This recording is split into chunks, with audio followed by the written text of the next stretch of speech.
सारे लोग माताएं बहनें भी अपने मोबाइल का फ्लैश जलाएं।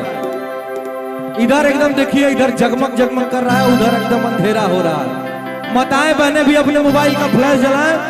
सारे लोग भाई एक बार फ्लैश जलाइए। वाह! और क्या कहना है कि दूर हटाओ डैडी सैडी बहुत पीलिया खोला कैंडी आप करेंगे मर्दों वाली बात पिएंगे बियर बियर साथ में लेके बियर पार्टी चलेगी सारी लौंडिया लौंडिया लौंडिया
रजनी के स्टाइल में सिगरेट जलाएंगे, रजनी के स्टाइल में सिगरेट जलाए धुएं का भैया कि रजनी के स्टाइल में सिगरेट जलाएंगे धुएं का छल्ला बनाकर उड़ाएंगे।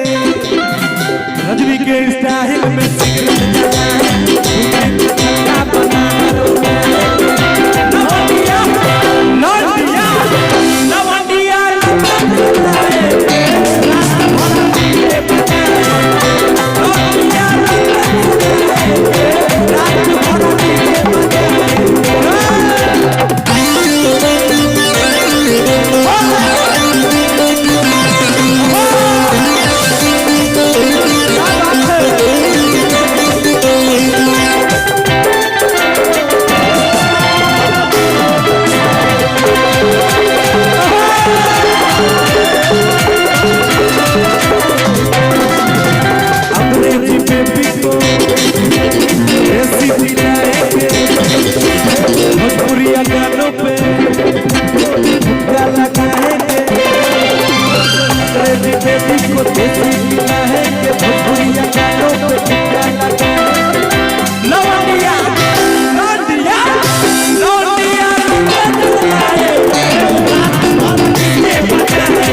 चपले रहा चपले रहा।